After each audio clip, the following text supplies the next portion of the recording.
လုံးကိုထုတ်ပစ်လိုက်သည်စုံလေအတွင်းသို့ကြီးစံတစ်ထောင်တည်းပြန်ထည့်လိုက်သည်ကြီးစံ9000ကိုမူပေါင်းမိအိတ်ထဲသို့ပြန်ထည့်လိုက်သည်စုံလေကိုမွတ်နေအောင်လှည့်ပြီးတနက်အိမ်တွင်သို့ကလပ်ကနေပြန်ထည့်လိုက်သည်သဘောမှာစောစောကထည့်လိုက်သောထိုးကြီးစံတစ်ထောင်သည်တနက်ခလုတ်နှင့်ပုံမှန်နေသားတကြရှိမရှိကိုမြည်သူမြမသိနိုင်ဆိုပါစို့ယခုတနမောက်ကိုဆွဲလိုက်လျင်စောစောကကြီးစံနှင့်ဓာတ်ရိုက်ထိမထိကြီးစံထွက်မထွက်မြည်သူမြမသိနိုင်သို့သောစိတ်ပူပါနဲ့ဥပါရင်4-5-6နှစ်တာကာလအတွင်းကျွန်တော်ဟာအဲ့ဒီလိုပဲကြီးစံကိုစုံလေထဲမှာလှည့်ပြီးကန်ဆမ်းမဲ့ဖောက်တယ်လို့ပြစ်ကြည့်တယ်ဘယ်တော့မှမလွယ်ဘူးဗျာတစ်ချက်ပြည့်ရင်အဲ့ဒီတစ်ချက်ဟာတနတ်တန်တစ်ချက်ထွက်တယ်ရှင်းရလားဥပါရင်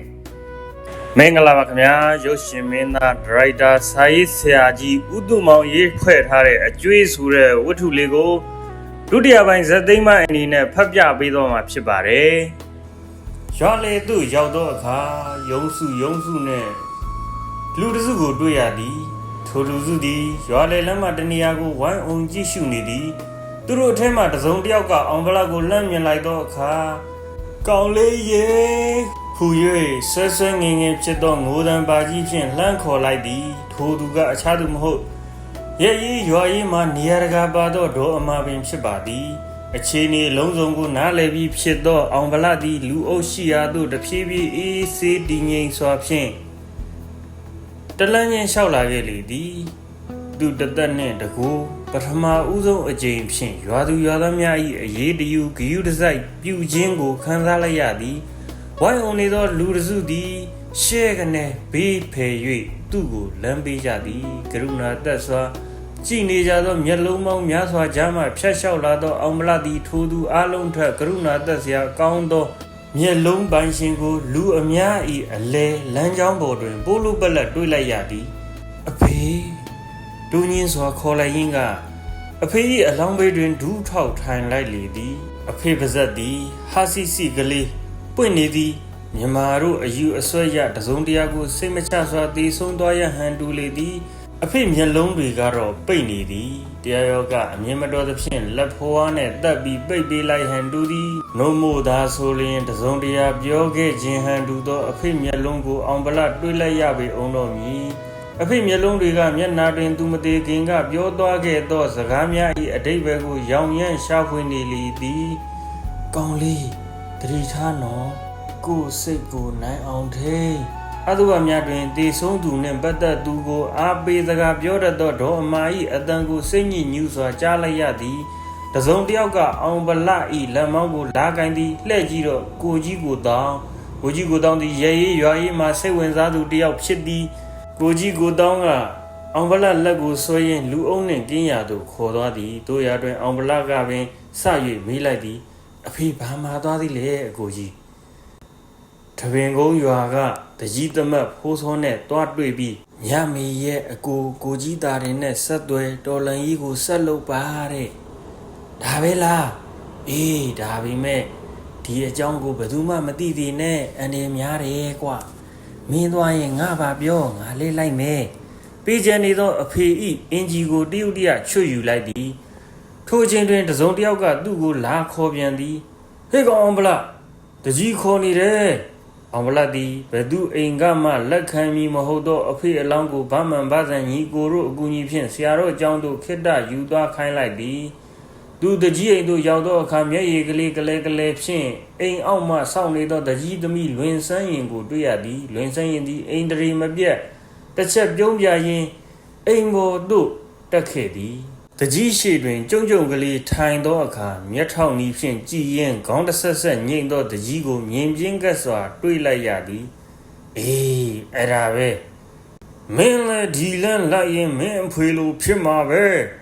ဤသို့စကားဆပြီးဩဝါဒပေါင်းများစွာတကြီးပေးနေခြင်းအောင်ဗလသည်ခေါင်းညိမ့်ခေါင်းခါမပြုတ်ပဲပေး၍နားထောင်နေလိုက်သည်တကြီးဤခွင့်ပြုချက်ဖြင့်အိမ်ပေါ်မှပြန်ဆင်းလာသောအခါလွင်ဆန်းရင်ဤမျက်ရည်မျက်ကဲဖြင့်ခဏဟူ၍သဘောမျိုးပြလိုက်သည်ဘာလို့လွင်ဆန်းငါတကယ်စိတ်မကောင်းပါဘူးအောင်မလားရေနေငါကိုတကယ်ခင်ရင်အကူကြီးတစ်ခုပေးမလားပြောလေဟာလွင်ဆန်းရင်ဒီပဝန်းကျင်ကိုအထိတ်လန့်တကြားအကဲခတ်လိုက်သည်ငါအဖေကိုတတ်တာဘယ်သူလဲ ငါတော့မသိဘူးဒါပေမဲ့အဖေကပြောတယ်ညောင်ပြူရွာကဂျပန်စကားပြန်ဥပါရင်ကတစ်ချက်တည်းနဲ့သေအောင်ပြစ်လိုက်တာတဲ့လွယ်ဆန်းရင်ပြောရင်ငိုလိုက်သည်အောင်ဗလသည်တကြီးဤပရဝုံတွင်မှဆရာတော်ဤပရဝုံဘက်စီတို့ခတ်တွတ်လျှောက်သွားလေတော့သည်အောင်ဗလဤဖခင်ကိုတောတလီထုံးစံအတိုင်းရွာအနောက်ဘက်ကတင်းချိုင်းကုန်းမှာတကြိုလိုက်ကြသည်မတာပို့တို့ဟူ၍ကိုကြီးကိုတောင်းဗမန်ဗဇန်ကြီးကိုမြမေကပိယကြီးနှင့်အောင်ဗလတငယ်ချင်း3-4ယောက်သာပါလေသည်ဒီအာသုဘကိုလူအတော်များများကြောက်ရွံ့နေကြလေသည်ဂျပန်တို့မလိုလားသောဒုတိယတေဆုံးသွားခြင်းအတွက်ရွာသူရွာသားများခမများဝမ်းနွယ်ပူဆွေးရမည်ကိုပင်စိုးရွံ့နေကြသည်အလွန်ထူးခြားသောအချက်မှာမူဂျပန်တော်လှန်ရေးသမားဖြစ်သောအောင်ဗလဤဖခင်အာသုဘကိုဂျပန်အလိုတော်ဤဖြစ်သောတကြီးသမီးလွင်ဆန်းရင်လိုက်ပါပို့ဆောင်ခြင်းဖြစ်လေသည်ထိုအာသုဘဤတရဏဂုံတင်ပွဲကိုဆရာတော်ကလေးလေးနက်နက်ဆောင်ရွက်ပေးသည်ဒီနေ့ညတညာလုံးအောင်ဗလတယောက်ကျောင်းသို့ပြန်မအိတ်ကျောင်းဆရာတော်ကောင်းစွာသိပါသည်ကျောင်းမှာဆရာတော်ကပိယကြီးနှင့်အောင်ဗလ3ယောက်သာရှိသည်ဖြစ်ရာလူတယောက်ပျောက်ဆုံးနေခြင်းကိုအလွယ်တကူသိနိုင်ပါသည်ပြီးတော့တနေ့တုန်းကဂျပန်များဤရက်စက်မှုမနေ့တုန်းကအောင်ဗလအဖေဤအာသုဘစသည့်အဖြစ်ပြက်များကြောင့်ဒီနေ့တနေ့လုံးအောင်ဗလပျောက်ကွယ်နေခြင်းဖြစ်သည်ထူးခြားသောကိစ္စမဟုတ်ပါတော့ကြီးဖခင်နှင့်ပတ်သက်၍တစုံတရာထိခိုက်ခံစားရသဖြင့်အောင်ဗလတယောက်စိတ်လိုလက်ရပျောက်သွားနေမည်ကိုလည်းဆရာတော်ကနားလည်ထားပါသည်တို့ရာတွင်တညာလုံးပြန်မရောက်လာဟုသိရသောအခါစိတ်ပူ၏ထို့ကြောင့်ပဲနန်းနန်းစောစောနေအောင်ပြူလာသည်နှင့်ကပိယကြီးအားအောင်ဗလအကြောင်းစုံစမ်းရန်ရွာထဲသို့လွတ်လိုက်သည်ကပိယကြီးသည်ကပိယကြီးဖြစ်သည့်အားလျော်စွာလူမှုရေးကိစ္စများကိုဝါသနာထုံလေသည်အောင်ဗလနှင့်မြမေတို့ရိုးရိုးရိပ်သည့်အခြေအနေကိုသဘောပေါက်ထားလေသည်ထို့ကြောင့်ပင်ရွာထဲသို့ရောက်လင်ရောက်ချင်းမြမေတို့အိမ်သို့တန်းလေသည်မြမေသည်ချင်းအောင်တစ်လုံးကိုရက်နေသည်ဟဲ့မြမေအောင်ဗလနှင့်တွေ့သည်လားမြမေ၏မျက်နှာရဲကနေဖြစ်သွားသည်အိုးဟူ၍မရေတည်းအတန်ကလေးထွက်သွားသည်ကပိယကြီးသည်အချိန်အခါနှင့်အခြေအနေကိုမသုံးသပ်တတ်ချေကပိယတို့သဘောတဘာဝအတိုင်းလူမှုရေးကိစ္စကိုစိတ်ဝင်စားသလောက်လူမှုရေးကိုနားမလည်ကြီးကြည့်တော့ဒီနေရာမှာစာမျက်နှာတစ်မျက်နှာပျောက်နေလို့ပါကြည့်ရတော့မြမေတယောက်ရွာထဲကိုပတ်ရှာရင်းတကြီးအိမ်ကိုရောက်လာခဲ့ပါတယ်တကြီးအိမ်တို့အောင်ဗလတယောက်ရဲရဲဝံ့ဝံ့တွားခဲ့သည့်အကြောင်းအိမ်ပေါ်မှပြန်အစင်းတကြီးသမီးလွင်ဆန်းရင်နဲ့တီတိုစကားပြောခဲ့ကြသည့်အကြောင်းစသည်များကိုမြမေသိထားခဲ့သည်တို့ကြောင့်ပင်မြမေသည်လွင်ဆန်းရင်နှင့်တွေ့လျင်ဘာပဲဖြစ်ဖြစ်အောင်ဗလတဲ့ရင်တစွန်းစတော့ရမည်ဟုယုံကြည်သည်တကြီးအိမ်ရှိရောက်သောအခါမှသတိရသည်မတော်တဆအိမ်ပေါ်မှတကြီးနှင့်ပပင်တိုးနေရင်ဘလို့လို့ရမည်နည်းတငယ်ချင်းနှင့်တွေ့ရန်လာသည်ကိုပဲထားအောင်အခုလိုပြဿနာတွေရှုပ်ထွေးနေသောအချိန်မှာမြမေတကြီးအိမ်ပေါ်သို့တယောက်ထက်တက်လာရင်မတင်ကြောင်းသဘောပေါက်လိုက်သည်တကြီးအိမ်ခြံဝင်းဝမှနေ၍ခြာကနေပြန်လှည့်လာခဲ့သည်ဗမန်ဗဇန်တို့ညီကိုတို့လည်းနည်းနည်းတော့တိလိမ့်မည်ဟုထင်သဖြင့်သူတို့အိမ်ဘက်သို့ခြေဦးလှည့်လိုက်သည်သူတို့အိမ်ရောက်သောအခါသူတို့ညီကို2ယောက်ကွင်းဆက်မှဂျိုးသွားထောင်းနေတဲ့ဟုသူတို့ဖခင်ကထွက်၍ပြောသည်ကွင်းဆက်စီထီအောင်တော့လဲမြမေမလိုက်ခြင်းနောက်ဆုံးကိုကြီးကိုတောင်းတော့ဖြင့်တည်တံကောင်းရဲ့ဟုကိုကြီးကိုတောင်းဤကြက်ချံဘက်သို့ခတ်တွတ်လျှောက်လာသည်ကြက်စာများနေဖက်နေသောကိုကြီးကိုတောင်းကိုလည်းတွေ့ရလေသည်ဟဲ့မြမေဘာလာလို့တာလဲကိုကြီးကိုတောင်းသည်လူယိုကြီးလည်းဖြစ်၏ပြီးတော့ကြတော့ရွာသူမိမငယ်လေးများအားလုံးကိုလည်းညီမအရင်ချခဲ့သို့ချစ်ခင်သူဖြစ်၏စူရန်သူဆဲရန်ဆဲ၏ခုလဲမြမေတယောက်တည်းသူဤကြက်ချံသို့ရောက်လာခဲ့သည်ကိုမကြင်မနှက်မျက်ထောက်နီးကြီးဖြင့်စီ၍ကျိန်းမောင်းလေ၏မြမေသည်ကိုကြီးကိုတောင်းကိုရွာတကြီးထက်ပို၍ရိုသေလေးစားလေသည်ဘဲကဘလို့ထွက်လာမှမသိသောမျက်ရည်အဝဲသားနှင့်ကိုကြီးကိုတောင်းအနီးတွင်ပုံမုံကလေးဝင်ထိုင်လိုက်သည်ကဲပြောစမ်းနင်ဘာဖြစ်လာတာလဲဟိုအောင်ဗလာရွာကပျောက်သွားပြီတဲ့ကိုကြီးဟင်နင်ဘလို့ကြလာတာလဲမနက်ကရွာထဲမှာကပိယကြီးလိုက်ရှာနေတာတွေ့လို့သူကဘာပြောလဲညာကဆရာတော်ကျောင်းမှာပြန်မအိပ်ဘူးတဲ့ခတ်တာပဲဒီကောင်းနေအကိုကြီးကိုတောင်းသည်နယ်လက်စကြက်စာတော်ကိုဘေးသို့တွန်းဖယ်လိုက်ပြီးပြေးကြံနေသောသူလက်နှစ်ဖက်ကိုပစိုးစားဖြင့်ပုတ်တက်ပစ်လိုက်လေသည်မြတ်မေကမရေတည်းမေးလိုက်သည်အဲ့ဒါကိုကြီးဘာမှန်းသိသလဲဟင်ငါပဲသိပါမယ်ဟာတကယ်တော့မူကိုကြီးကိုတောင်းဤ စိတ်ပြီးတစုံတရာအတွက်ထိတ်ကနေဖြစ်ရလေပြီအောင်ဗလအဖေတက်ခံရသောနေ့ကမတေခင်သူ့ကိုမှားကြားသွားသောစကားထိုစကားကိုသူတဆင့်အောင်ဗလကိုပြန်ပြောခဲ့ပါသည်မဟုတ်လားတပင်ကုန်းရွာက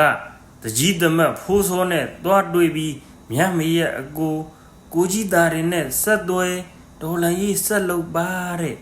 ခုအောင်ဗလတယောက်တပင်ကုန်းရွာတို့ထွက်များသွားပြီလားဟုကိုကြီးကိုတောင်စိတ်ပူမိသည်သို့တော်မတိကြနိုင်သေးပါအဖေကြောင့်ဆိုသောအကယ်၍သူ့ဖခင်မှာထားခဲ့သည့်အတိုင်းတော်လိုင်းရေးဆက်လို့ရင်သွားမည်ဆိုပါကမင်းသွားရင်ငါပါခေါ်ငါလဲလိုက်မယ်ဟုကိုကြီးကိုတောင်ကအောင်ဗလအားတည်တည်ချာချာမှားကြားထားခဲ့သည်မဟုတ်ပါလားပြီးတော့ဒီကောင်အောင်ဗလသူ့ကိုမတိုင်ပင်ပဲဘယ်နည်းနဲ့မှတပင်ကုန်းရွာကိုသွားရမည်မဟုတ်သွားမည်ဆိုရင်လဲအခုလောက်မြ мян ဆန်းဆန်းကြီးထွက်သွား၍မဖြစ်သလိုတူတိတ်တိတ်ပြီးပြီးရီရီနဲ့ရွာမှအပိပိုင်ထွက်ခွာရမည်ဖြစ်သည်ဒါဆိုရင်ဒီကောင်ပဲပျောက်သွားသည်နီကိုကြီးကိုတောင်စိတ်ပူရလေပြီဒီကိစ္စများနဲ့ပတ်သက်၍မြမေကိုဖွင့်ပြောလိုက်ရရင်ကောင်းမည်လားဟုသူမစင်းစားကြဒီကိစ္စဒီအလွန်အန္တရာယ်ကြီးသည်မဟုတ်လားပြီးတော့မြမေခုလိုလာမေးခြင်းသည်လဲလူငယ်တို့တဘာဝချစ်သူပြောက်ရှားပုံတော်ဖွင့်ခြင်းဟူ၍သာပေါ်တန်းနားလည်ထားသည်အောင်ဗလနဲ့မြမေတကယ်တမ်းချစ်သူများအဆင့်သို့မရောက်ကြသေးသည့်တိုင်အောင်ရွာမှလူပြိုကောင်းအပြိုကောင်းများကမူရိုးရိုးရိတ်ရိတ်သဘောပေါက်ထားကြလေသည်ထို့ကြောင့်ပင်လင်မြမေဤမေကုံကိုပေါ်တန်းဟုပင်ခါထုတ်လိုက်ပြီးသူကိုယ်တိုင်ရင်တွင်းကမူအလွန်လေးနက်သောပူပန်သောကဖြစ်ရလေသည်ဒီကောင်တစောက်ကန်းသားတွေများဂမှုရှူတို့လို့အိုးမလားကဲမြမေနင်ပြန်တော့အကူကြီးစုံစမ်းပေးမယ်တရင်ရရင်နင့်ကိုပြောမယ်ကဲတော့ကိုကြီးကိုတောင်ကြက်ချမ်းမမြမေအပြန်ရွာလေကောင်ကွက်လက်ပံမြင်းကြီးအောက်တွင်မမျောလင်းမဲ့တကြီးသမီးလွင်ဆန်းရင်နဲ့ပတ်ပင်းဆုံလေသည်ဟဲ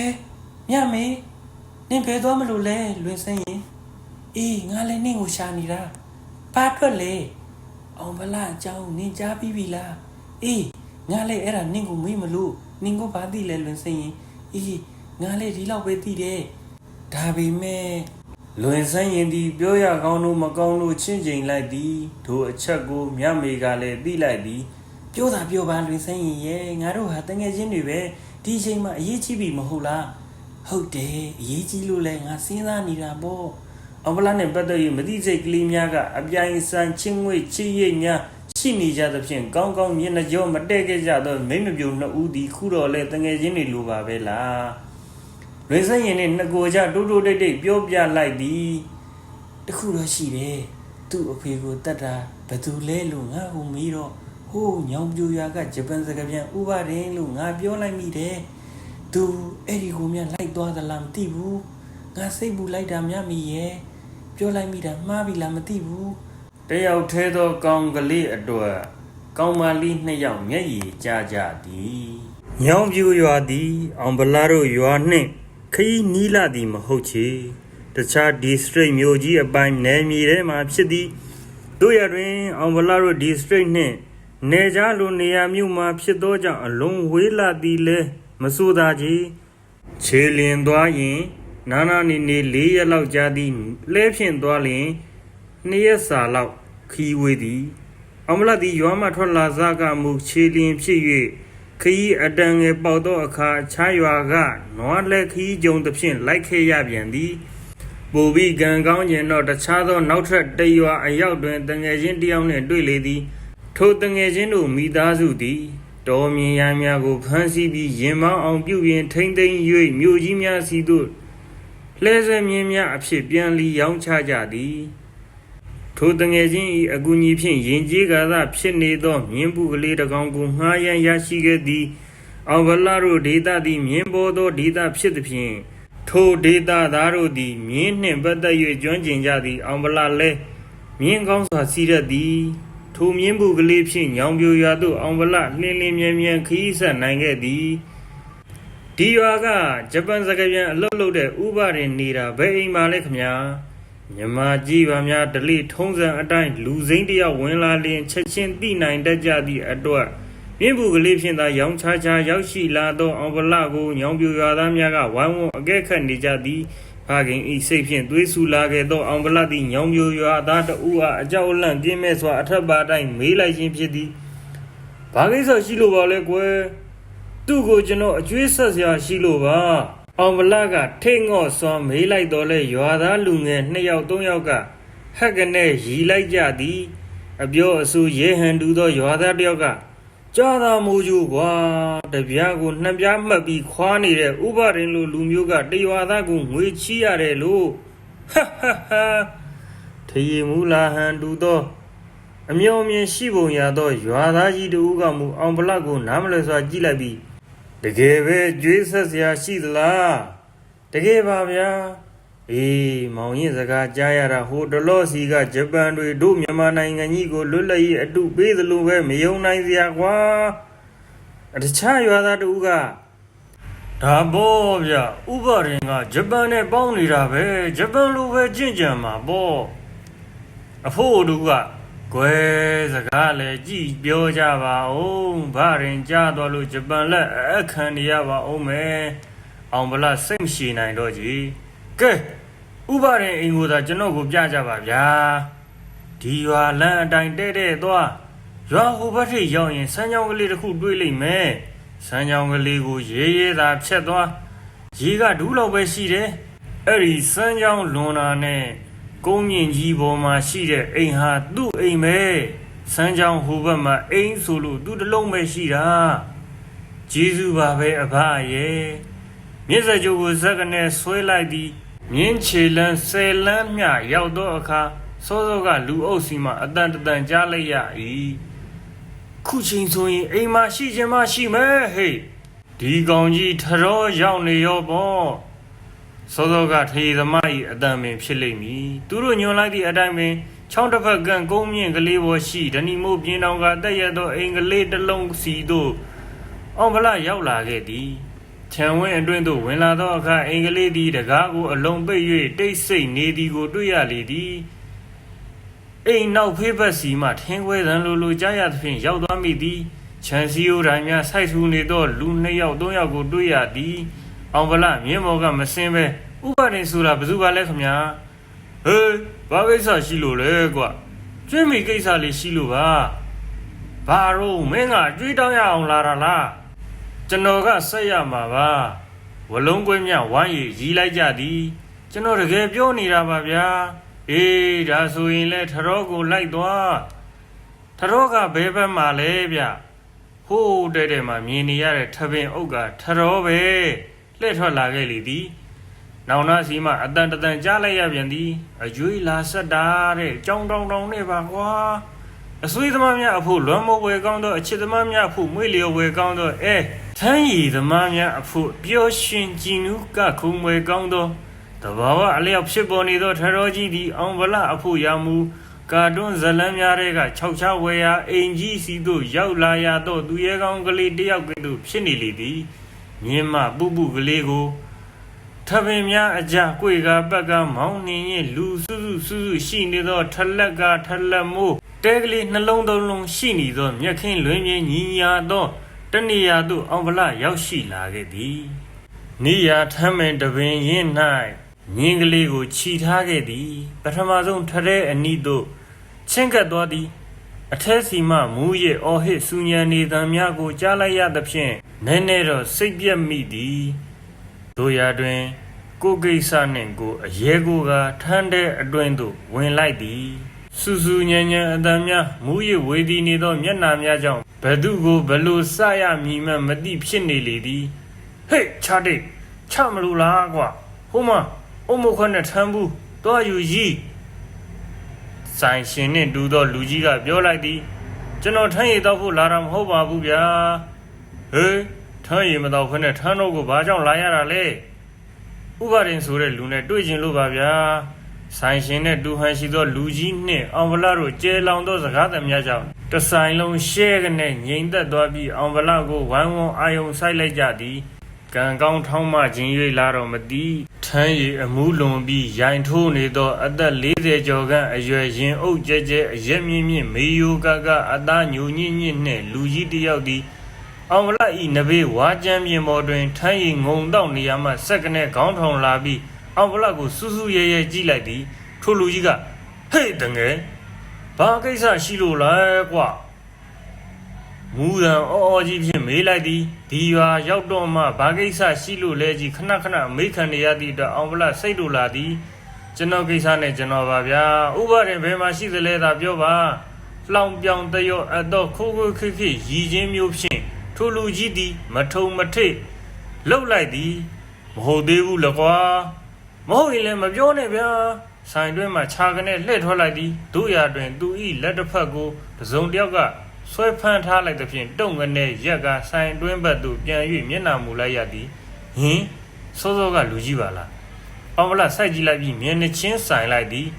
မဟုတ်ပါဘူးကွာအေးဟုတ်ပါတယ်ကွာငါဗရင်ဟင်ခမရဥပဒေအေးပါကွာဘာကိစ္စရှိလို့လဲမင်းဒီရွာကမဟုတ်ဘူးနဲ့တူပါတယ်ကွာကျွန်တော်ဟိုဘက်ဒီစရိတ်တာယာကုန်းကပါအဝေးကြီးပဲကွာဘာကိစ္စလဲကျွေးမိကိစ္စပါငါမှကျွေးမိကိစ္စမရှိပါဘူးကွာရှိပါတယ်ဟေးဘာများလဲဥပါရင်ဒီတရေအမှုသမားအဖြစ်၎င်းလူကြီးတယောက်ဖြစ်နေ၍၎င်းဂျပန်အလိုတော်ကြီးလူမကြီးတယောက်ဖြစ်နေ၍၎င်းဥပါရင်ကိုပြောရင်စကားအစကိုအောင်ဗလရှာမရအောင်ဖြစ်နေလေသည်ဟုတ်ပါတယ်ဦးကျွေးမိကိစ္စပါရှင်းရှင်းပြောသမှာကွာဘာကျွေးလဲတနတ်ကျွေးပါဥပါရင်ဤရီမောဒန်တတော်တစ်ခုလုံးဟိမ့်သွားစေ၏ဟုတ်ပါတယ်ဦးတနတ်ကျွေးပါငါမှတနတ်နဲ့ပတ်သက်လို့အကျွေးမရှိပါဘူးချာလိုက်ရဲ့ရှိဘူးပါတယ်ဗျဘယ်တော့ကလဲကွာစိုးစမ်းမအောင်လွန်ခဲ့တဲ့4ရက်တုန်းကပါဟေးညနေဆောင်မှာပါဘာရဲကွာထိုအချိန်တွင်ထရေဝိုင်းအတွင်းမှရှိသောထရေသမားအများစုသည်ဥပါရင်နှင့်အောင်ဗလာတို့အချီအချပြောဆိုနေကြသည်ကိုဝိုင်းဝန်းနားဆွင့်နေကြလေသည်ကျွန်တော်ဟာဥအောင်ဘညိုရဲ့သားပါဘယ်ကအောင်ဘညိုလဲကွာစောစောကပြောတဲ့ဟိုဘက်ဒီစရိတ်တာယာကုန်းကဥအောင်ဘညိုပါငါသူ့ကိုမသိပါလားကွာတတ်တဲ့လူကမသိပေမဲ့အသက်ခံရတဲ့လူသားကတော့သိနိုင်တာပေါ့ဗျာဘာရဲကွာခမရကျုပ်ဖေးကိုလွန်ခဲ့တဲ့4ရက်လောက်ကရွာလဲကောင်မှာတတ်သွားတယ်ငါလည်းမမှတ်မိတော့ပါဘူးခြာတိတ်ရာအောင်ဗလာဒီခါကိုတင်းထောက်၍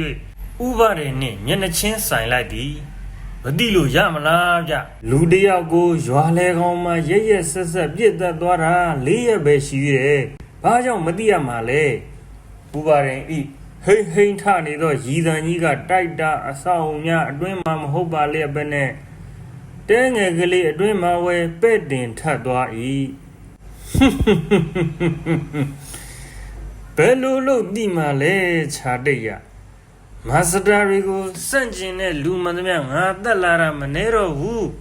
မင်းပြောခဲ့တဲ့4ရက်ဆိုတဲ့အတွင်းမှာပဲငါလူ450လောက်တက်လာခဲ့ပြီးကွာဒါပေမဲ့ဗျာနာမည်နဲ့တကွာတော့စိမ့်မှတ်ပြီးလိုက်တတ်နေတဲ့ခမည်းလူတယောက်ကလွန်ခဲ့တဲ့4ရက်လောက်ကမှအသက်ခံခဲ့ရတဲ့ဥအောင်ဘညိုဆိုတာကိုမသိလို့ဖြစ်ပါမလားဟာကောင်ညဒီနယ်တဝိုက်မှာအောင်ဘညိုဆိုတဲ့တော်လန်ရေးသမားတယောက်ရှိတဲ့သတင်းကြားကြတဲ့ကတက်လာတာအောင်ဘညိုပေါင်း5-6ယောက်ရှိပြီကွာငါလည်းမမှတ်မိတော့ဘူးအောင်ဗလတ်ဒီမတ်တက်ရက်နေရာမှဒိုင်းကနေခုံကြွသွားမတက်ဖြစ်သွားခဲ့ရလေသည်သူ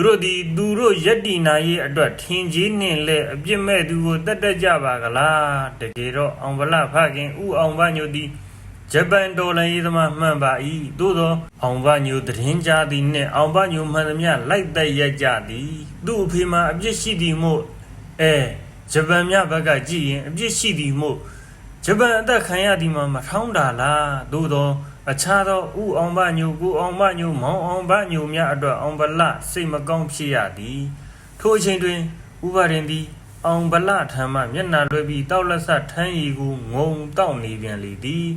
အောင်ဗလသည်ဥပါရင်ဤပခုံးကိုတစ်ချိန်တစ်ခါမျှမပြုတ်ဘူးသောကံကြီးတိုင်းမြအပြုတ်မှုမျိုးဖြင့်စက္ကနဲ့ဆွဲလိုက်သည်ဥပါရင်သည်နားလေစွာလှည့်ကြည့်သည်တဆက်ထဲမှာပင်ဒေါသအမျက်ချောင်းထွက်သွားလေတော့သည်ဟေ့ကောင်ဘာလို့တာတော့အဲ့ဒီအတွက်ကျုပ်ခမည်းကိုအကျွေးဆက်ဖို့လာခဲ့တာနဘေးမှာလူများကြည်နေစဉ်မှာပင်ဥပါရင်ဟိလက်သီးသည်အောင်ဗလဤမေးပြားစီသို့ဖြတ်ကနေလှင်းမြစွာကြောက်ရောက်လာပြီးအောင်ဗလမှာလွင့်ထွက်ကပက်လက်လန်လဲကျသွားသည် ဖြာကနေထွက်လာသောကျေများအကြမ်းမှလူလေထနေခြင်းတွင်ဥပါရင်သည်တောက်လက်ဆထရေခွက်ကိုအေးစေးစွာဆက်တောက်လိုက်သည်နီယာထလက်ကလထိုင်တစ်လုံးကိုဆွဲမြောက်၍အောင်ဗလပြေးလာသည်သို့သောဥပါရင်သည်ထရေတော့မပြတ်ပါပဲလျက်အောင်ဗလဤစီးဆက်စီတို့ခြေဖြင့်လှန့်ခတ်လိုက်သည်အောင်ဗလသည်ကိုယ်ကောက်လိန်တွန့်၍မြေကြီးပေါ်တဖန်မှောက်လျက်လဲပြန်သည်ဥပါရင်ကအတော့မပြတ်အောင်ဗလကုန်းထလာပြန်သည်ဇွဲကောင်းသောအောင်ဗလဤနှထင်နှင့်နံဘေးတို့ကိုဥပါရင်ဤတပည့်များကဝိုင်းကန်ကြပြန်သည်အောင်ဗလကကြံသည်မြအားနှင့်ကုန်းထပြန်သည်ထိုအချင်းရာကိုမြင်သောအခါဥပါရင်မနေနိုင်တော့ကြည်ထိုင်ရမှရိုင်ကွကွထလာသည်တော်ကြတော့ဝါဥပါရင်သည်အောင်ဗလဤမျက်နာသို့ရေတစ်ခွက်ဖြင့်ပတ်ကနေပတ်လိုက်သည်အောင်ဗလမျက်လုံးပွင့်လာသည်ဂိုင်းခြာတိတ်မင်းဖေဖြစ်ဘယ်သူဖြစ်ကွာအဲ့ဒီစောစောကမင်းပြောတဲ့ဘယ်သူအောင်ချင်းညိုသူစကားမဆုံးခင်အောင်ဗလကဖြတ်ပြောလိုက်သည်အောင်မညိုပါဗျဦးအောင်မညိုကျုပ်အဖေထားပါကွာအဲ့ဒီအတွက်မင်းကဘာလို့ချင်လဲအကျွေးဆက်ချင်တယ်ဘာရဲကွာအကျွေးဆက်ရအောင်ငါမှပတ်စံမချီဘူးပဲပိုက်ဆံမဟုတ်ဘူးကြီးတန်းကျွေးအောင်ဗလအလေးနဲ့စဉ်းစားလိုက်သည်ဒီအချိန်ဒီသူ့ဘဝအတွက်အရေးကြီးသည်စကားကိုစင်စင်ချင်းပြောရမည်ဟုတ်တယ်ကျုပ်အဖေကိုတတ်တဲ့အတွက်ခမည်းကိုပြန်တတ်ချင်တယ်မင်းအဖေကဂျပန်စန့်ကျင်ရေးသမားကွာခမည်းကလည်းဂျပန်လိုတော်ကြီးမဟုတ်ဘူးလား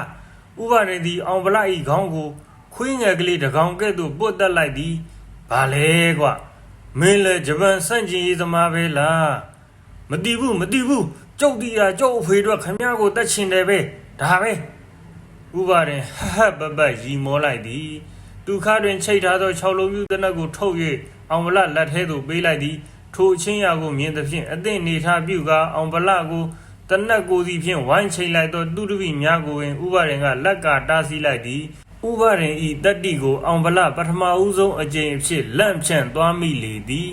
တနက်ကိုင်မိကမှဘလို့အသုံးချရမှန်းအောင်ဗလမသိပါဝိုင်းဝန်းဟားတိုက်ရီမောလိုက်တဲ့များကြားမှအောင်ဗလကုန်းယုံထသည်တို့ရတွင်ရီမောဟားတိုက်နေသူများအံ့ဩစေနိုင်လောက်သည့်စကားကိုအောင်ဗလပါဇက်ကပြောဖြစ်သွားသည်ဒီမှာဥပါရင်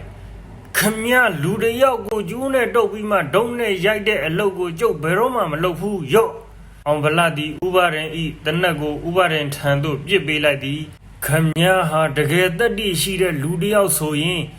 ဟောဟိုထန်းထဲမှာခမည်းနဲ့ကျုပ်ကြီးစံတရောင်ကြီးရှင်ပြစ်ကြမယ်ကျုပ်ကိုတနက်တက်လက်ပေးကလိမ်မကြရေးပေါ့ဗျာဟုတ်လားဥပါရင်တွေးဝေသွားသည်သူတွေးဝေသွားခြင်းသည်ကြောက်လန့်တကြဖြစ်သွားခြင်းတော့ကမဟုတ်ချေခြာတိတ်ဤတတ္တိကိုလူမိုက်ကြီးပြီးသဘောကျသွားခြင်းသာဖြစ်သည်ဖြစ်ပါမလားမောင်ရဒါခမည်းအလုံးမဟုတ်ဘူးခမည်းတတ္တိရှိရင်ကျုပ်စိန်ခေါ်တာလက်ခံဖို့ပဲဥပါရင်သည်သူ့တနက်ကိုမိုးပေါ်ထောင်၍တစ်ချက်ဖောက်လိုက်သည်တွေ့ရမို့လားကြည်စံအစ်စ်ပါကွာငါကလေးမကြပါဘူးရော့နောက်ထပ်9000ကျန်သေးတယ်အောင်ဗလထံသို့တနက်ကိုပြစ်ပေးလိုက်သည်ရမ်းများမလိုပါဘူးကွာ1000နဲ့ပါကျန်တဲ့4000ပြန်ထုတ်လိုက်ပါဦးဥပါရင်ကကြည်စံ4000ကိုပြန်ထုတ်ရင်ဒီခြာတိတ်တနက်ကြည်စံကိုဘလို့ထုတ်ရမှန်းတော့မသိပါကလားဟုတွေးမိသည်အံ့ဩတွေးဝေနေကြသောထမ်းသမားများအမှုသမားများဥပါရင်ဤတပည့်များမျက်စိရှိမောက်တွင်အယုတ်ကလေးတယုတ်ကိုကစားနေဟန်တူသောဥပါရင်နှင့်အန်ဒီယေကြီးတစ်ခုကိုရင်ဆိုင်နေဟန်တူသောအောင်ဗလတို့14 လမ်းစာမျှမျက်နှာချင်းဆိုင်တနက်ကိုစီကာ၍ရက်နေကြသည်ကိုမြင်ရလေသည်ဒိုင်းကနေမြည်လိုက်သောတနတ်တန်နှင့်အတူအောင်ဗလနဘေးတွင်တထွာသာသာလောက်ရှိသောထေမြူအိုးကလေးမှလန့်ဖြန့်ကွဲကြည်သွားသည်ဥပါရင်ဤဟာတရီမောတန်နှင့်အတူနဘေးမှာပြိတ္တဤလောင်ပြောင်သည်များကိုအောင်ဗလကြားလိုက်ရသည်ဥပါရင်ကစ၍ပညာပြတနက်တစ်ချက်ပြစ်လိုက်မိလေသည်မွေပေါက်စကလေးနှင့်ကစားပြီးတကဲ့သို့အဖြစ်ရောက်သွားမြန်ဥပါရင်မတိရှာကြအဘဲကြောင့်ဆိုသောပညာပေးလိုသောကြည်စဲလိုသောသဘောဖြင့်ပြစ်လိုက်သည့်အမှားကိုဉာဏ်ရည်ထက်မြက်စအောင်ဗလကောင်းစွာအသုံးချလိုက်သောကြောင့်ဖြစ်လေသည်အောင်ဗလသည်သူ့လက်ထဲမှတနက်ကိုဥပါရင်ထံသို့ပြစ်ပေးလိုက်သည်ဒီမှာဥပါရင်ခ ခမည်းကြီးဟာတကယ်တက်တိကောင်းတဲ့လူကြီးပီတာတဲ့ဂရိတီးတယ်ဆိုရင်ခမည်းပေါ်မှာကျုပ်ကြီးစံတစ်ထောင်အကျွေးရှိတယ်ဆိုတာလက်ခံရလိမ့်မယ်ပဝန်းကျင်ငြိမ်သက်သွားသည်သို့သောဥပါရင်ကဟာသမပြတ်သောသူ့ဝတိအတိုင်းတက်တိဂရိတီးစွာပြန်ပြောလိုက်သည့်အတန်သည်ထရောတစ်ခုလိုဟိမ့်ထသွားလေသည်အေးပါကွာငါဂရိတီးပါရဲ့မင်းစင်ပြေတဲ့အခါအချိန်မရွေးငါစီလာပြီးကြီးစံတစ်ထောင်အကျွေးဆက်နိုင်တယ်ဒါပေမဲ့တစ်ထောင်ပဲနော်ငါမရှိရင်လည်းမင်းလာမဲ့နေ့ကိုတပည့်တွေစီမှာကြိုတင်ကြောင်းကြားထားလာဆောင်နေမယ်အောင်ဗလာသူမြင်းရှိရာသို့ပြန်လှည့်လာခဲ့သည်ဥပါရင်ဤရီမောဟာတိုက်တန်နှင့်အတူအောင်ဗလာနောက်ကျောစီသို့စကားတခွန်ကပ်ပါလာသည်ဟေးချာတိတ်တနက်ကိုပြောင်းမြန်မကင်မိအောင်လဲကြိုးစားထားအောင်တော်ကြဂျပန်ဒေါ်လာရေးသမားမဟုတ်ဖ ೇನೆ ကိုတတ်သေးသလိုဖြစ်နေအောင်မယ်ညီတို့ပင်ရှိသေးအောင်ဗလာအဖို့ရာကားဒီကနေ့အောင်ပွဲရွာသို့ပြန်ရောက်လင်ရောက်ချင်းမြမင်းနှင့်ပြေးတွေ့လိုက်မည်ဟုတလန်းလုံးစိတ်ကူးလာခဲ့၏အဲ့ဒါအချစ်လားသူဘာသာသူလည်းမသိပါသို့သောမြမင်းနှင့်ပြေးတွေ့ခြင်းသည့်စိတ်ကလွန်ကျူးဖြစ်နေသည်တကယ်တမ်းကြတော့မူသူထင်သလိုဖြစ်မလာခဲ့ပါမူလသူ့အစီအစဉ်မှာပထမမြမင်းနှင့်တွေ့ဒုတိယကိုကြီးကိုတောင်းတတိယဆရာတော်ကိုတောင်းမှန်မယ်ဒါပဲစရုဒ္ဓအစီအစဉ်မှာသူ့မှာမရှိသို့သောအစီအစဉ်မရှိပါပဲလျက်ပထမနေရာသို့ရောက်လာသူကတကြီးသမီးလွင်ဆန်းရင်အောင်ဗလာ၏အပြန်ခီးတွင်ထုံးစံအတိုင်းမြင်းဘူးကလေးနှင့်ဖြစ်သည်မြင်းပိုင်ရှင်တငယ်ချင်းကိုမြင်းဘူးကလေးပြန်အပ်ပြီးနောက်တငယ်ချင်း၏အကူအညီနှင့်ပဲနွားလဲခီးကြုံရခဲ့ပြန်သည်ထို့နောက်တွင်ကခြေလင်ခီးမိမိရွာသို့ပြန်ရောက်ရန်တမိုင်ခီးမျှအလိုလောက်တွင်လှဲကြုံတစည်းတွေ့ပြန်သည်လက်တား၍လိုက်သွားမည်ဟုစိတ်ကူးသေး၏နောက်တော့မထူးတော့ပါဘူးဟု၍ဆက်လျှောက်လာခဲ့သည်သို့သောနွားလဲသည်သူ့ကိုကြော်သွားပြီးနောက်ရက်လိုက်သည်လှဲနောက်ပိုင်းတွင်ထိုင်နေသောမိမပြိုတို့ဦးသည်ပေါ့ပါခုံဆင်းလာပြီးနောက်သူ့ထံကိုမပြေးသလိုနှင့်ရောက်လာသည်ဟင်လွင်ဆန်းရင်အောင်မလားနင်ပဲရောက်သွားနေတာလေရှောက်မသွားပါဘူးတနေရာတဲ့ကိုသွားတာပါဘေးကိုလေနင်းနဲ့မဆိုင်ပါဘူးဟာ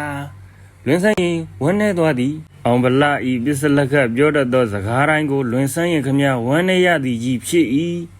ထားပါလီနင်အခုရွာကိုသွားမှာမဟုတ်လား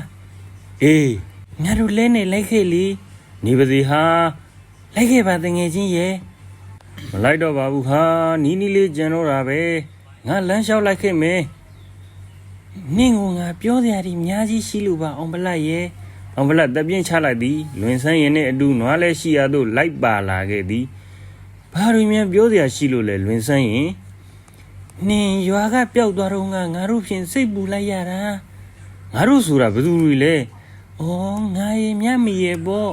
အောင်ဗလာဤစိတ်၌လွင်ဆန်းရင်နဲ့ပတ်သက်၍ပထမဦးဆုံးအကြိမ်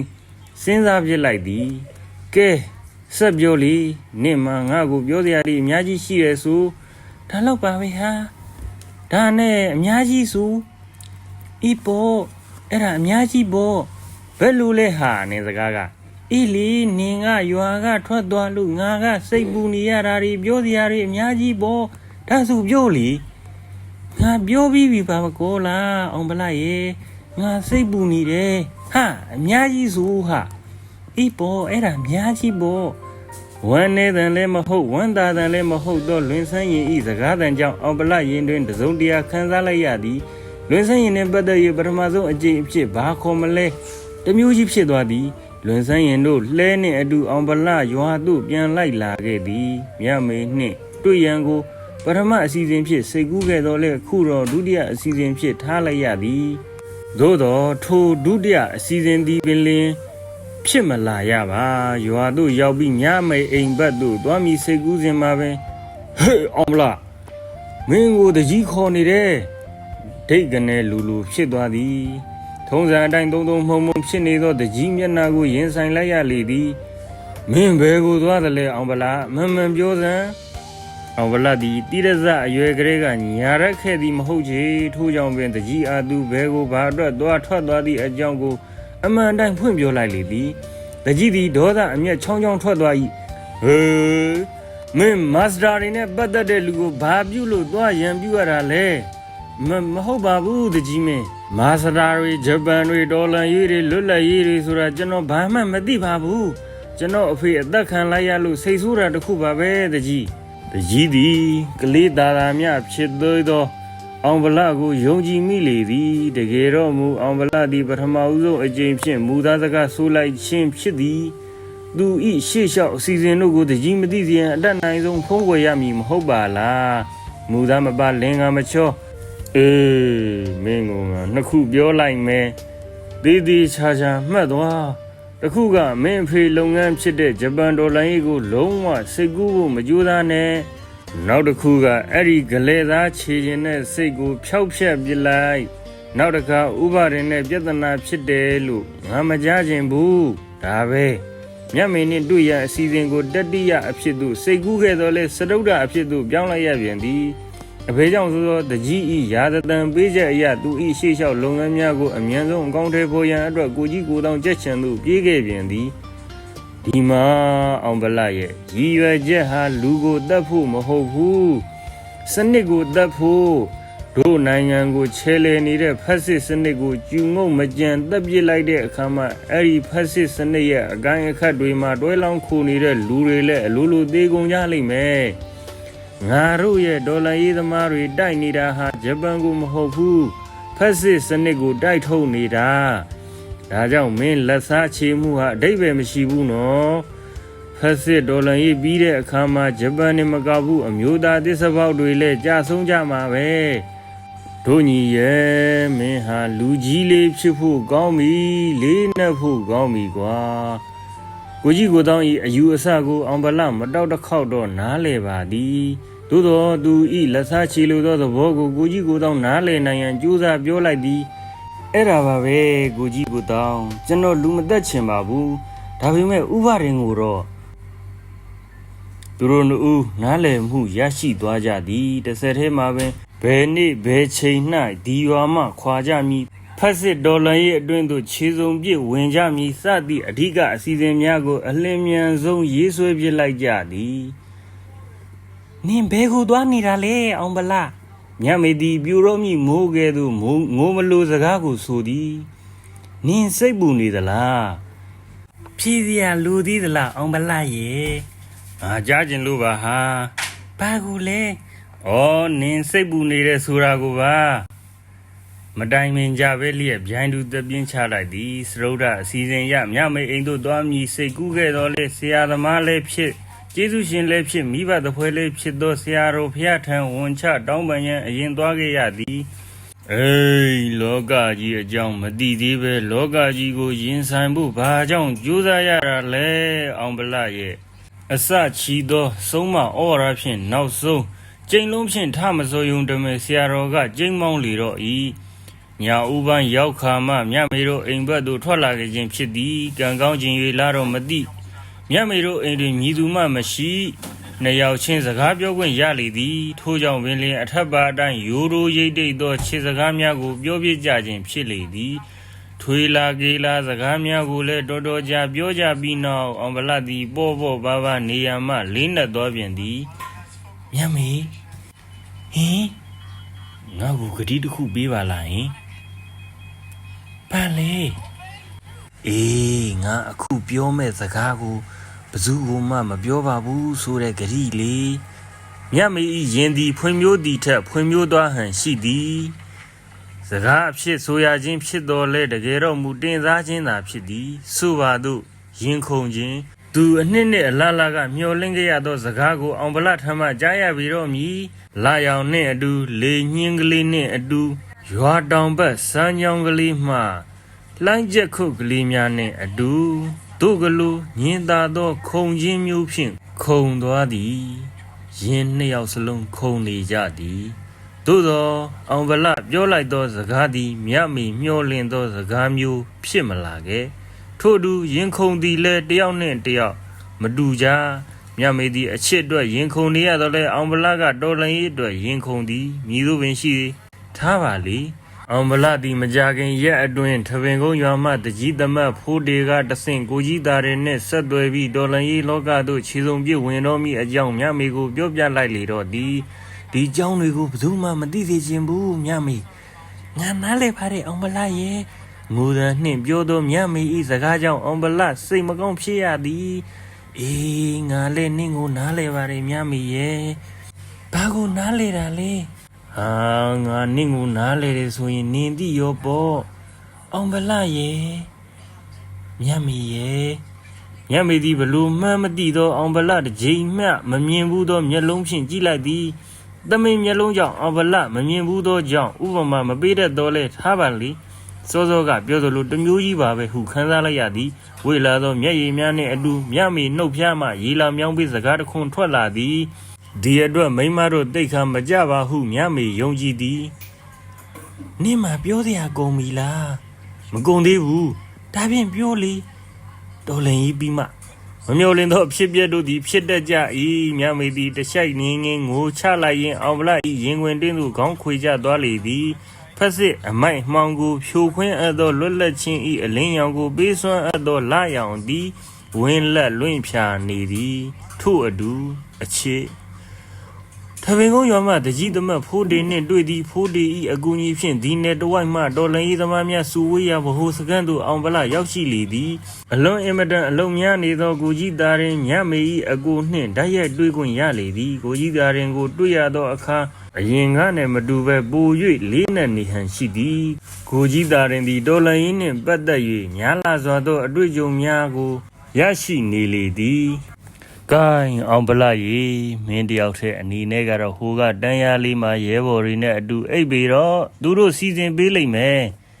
ရပါတယ်ကိုကြီးသားရင်ဒါပေမဲ့ဘာဖြစ်လို့လဲကွာ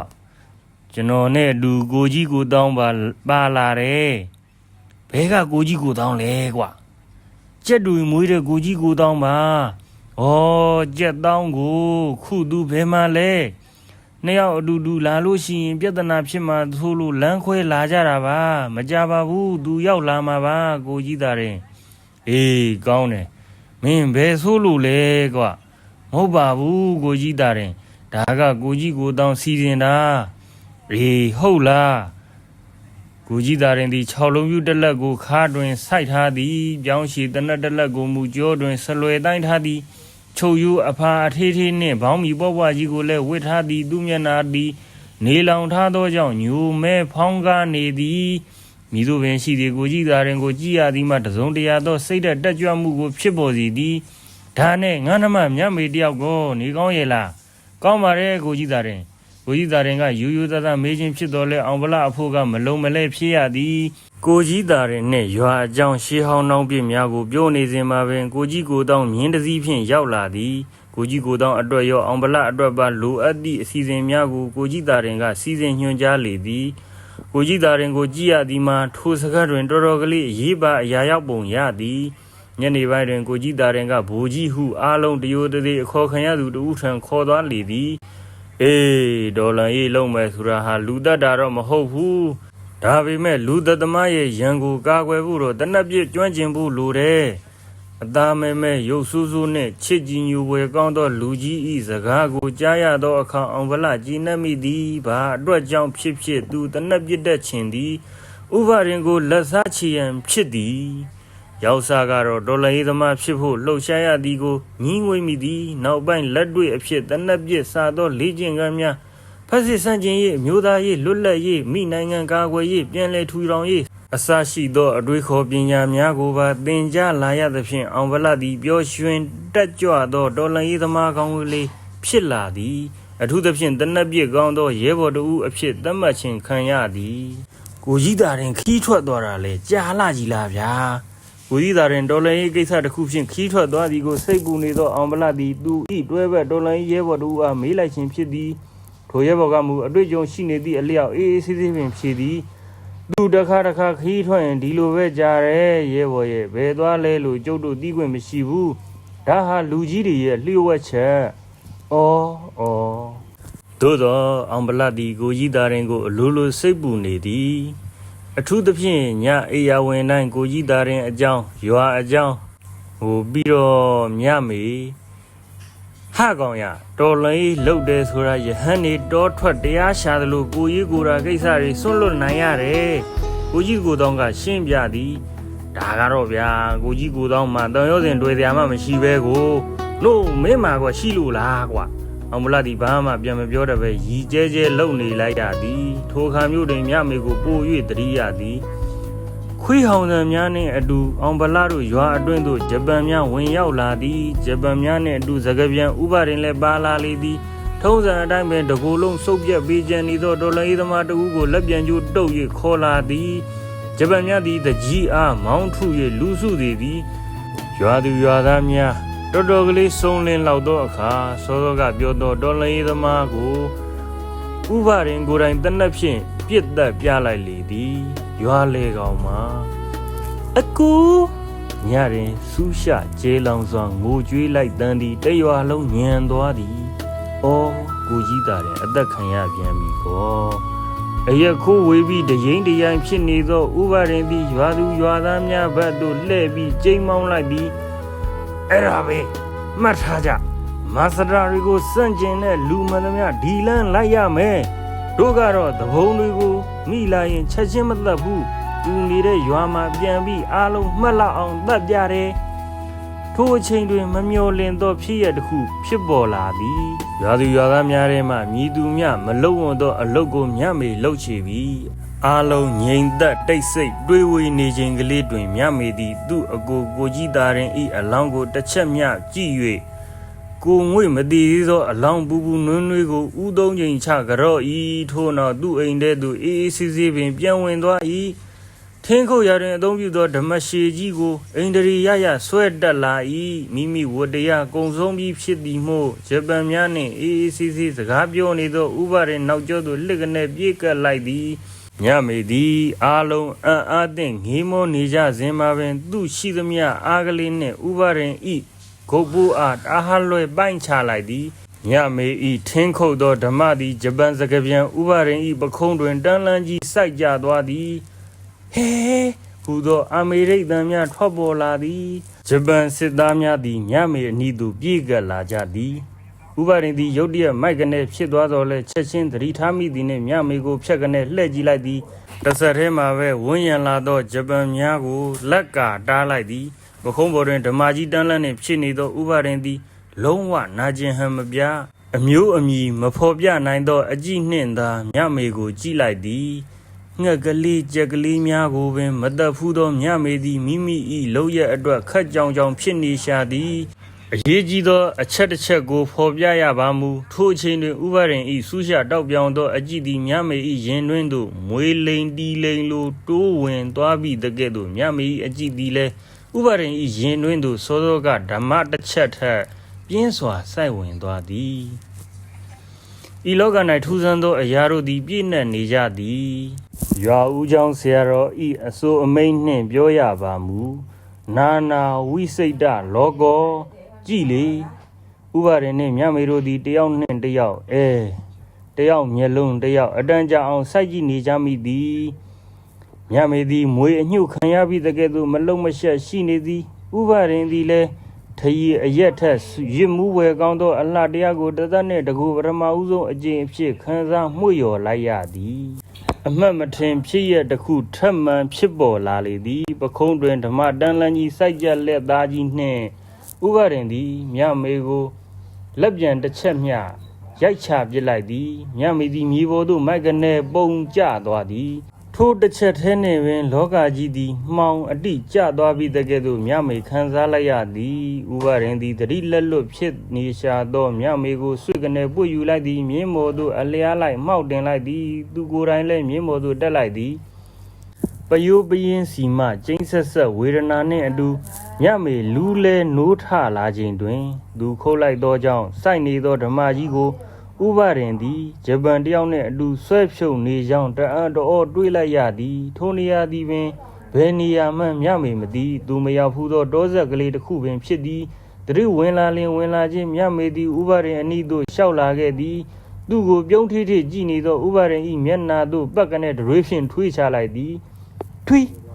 ဥပါရင်သည်အိန္ဒြေမပြတ်ပင်တွေကိုတုတ်ပစ်လိုက်သည်သူဤဒဏ်ရာကိုတွေ့ကြရအဝိဖြင့်ပတိစီးပြီးနောက်မြမေနီးသို့လျှောက်လာသည်ဥပါရင်ဤမျက်လုံးကြီးများသည်မြမေကိုငေးကြောင်ကြောင်ဖြစ်သွားစေပြန်သည်အမတ်မထင်ကလေးမှာပင်ဥပါရင်ဤအလွန်ပြင်းထန်သောလက်ဝါးသည်မြမေဤပါဘော်သို့ပူကနေကျလာပြန်သည်မြမေသည်သတိလစ်သွားပြန်သည်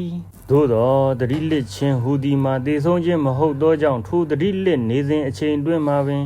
စိတ်ကူးအိမ်မက်များဖြစ်ပေါ်လာရပါသည်ပါရိုက်ခံလိုက်ရပြီးနောက်ရှေ့လျှောက်ဘာတွေဖြစ်သည်ကိုမသိတော့လဲသူဤအိမ်မက်ထဲ၌တွင်မူဥပါရင်ဤကြမ်းတမ်းလှစွာသောအပြုအမူအကြောက်လန့်ကင်းမဲ့သောမျက်နှာထားဟိုအရင်ခေါင်းထဲအထိ